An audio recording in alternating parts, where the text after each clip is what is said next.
Now, what is codependency? Codependency is energy vampiring, or pulling energy from people in various ways. Trying to get from someone else what you think you don't have. It stems from lack of self-love, from failing to grant glory and worth to the self.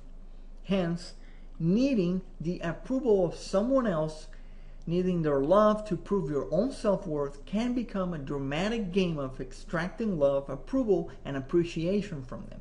So if you don't approve, appreciate, or love yourself, then you're gonna try to extract that from another person.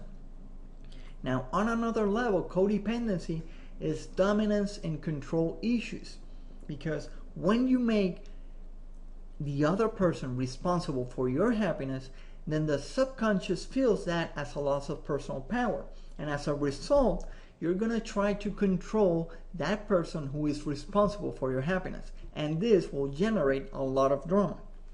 Now, like I said before, codependency is the main issue for people in relationships.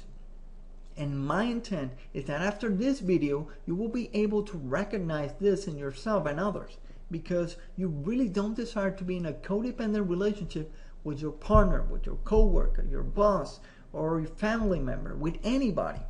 You don't desire to control other people in order for you to be happy.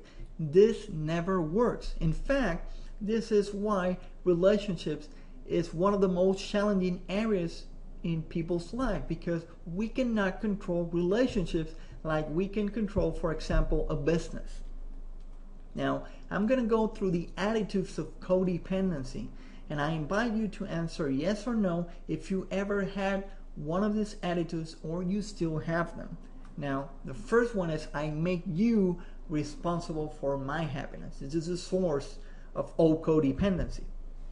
The second one is my good feelings about who I am stem from being liked by you. So if you don't like me, then I don't feel good. If then I do something else and you like me, I feel good. If you don't approve of me, I feel bad. So it's a roller coaster of going up and down, feeling good and bad because of the other person. Next one is your struggles affect my serenity. Now this is a big one for men because we are wired, we are programmed to solve problems. So when someone comes to us and with a problem or a struggle, we're looking for ways to solve that, and that can lead for us to tell them, oh well, this is what you have to do, this, and this.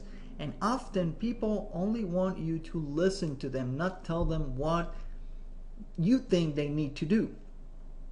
I don't know if you have already found out, but many people don't like being told what to do. So this can save you a lot of problems. Just listen. Now, next one, my mental attention is focused on pleasing you. So this is when the person does everything they can to please the other. My mental attention is focused on manipulating you to do it my way. And this is a big one, and this comes from the need to control. Because when you try to control the other person to always do it your way because you think your way is the best way, then the other person will feel that you don't value their opinion. They will feel diminished and oppressed, and soon they will lash out with frustration and anger. Now the next one is my self-esteem is bolstered by relieving your pain. And this is related to what we call the martyr persona or the martyr archetype. And that's when people try to solve your problem or relieve your pain in order to raise your self-esteem. If you do this, then that signals that you have low self-esteem, and you depend on doing this to raise your self-esteem. So it's a very volatile way to keep your self-esteem up, and since the source of that is outside of yourself, then you really will never have high self-esteem. Now the next one is my own hobbies and interests are put aside. My time is sparing your interests and hobbies. And this is when you start doing things you really don't like to do in the beginning of the relationship especially.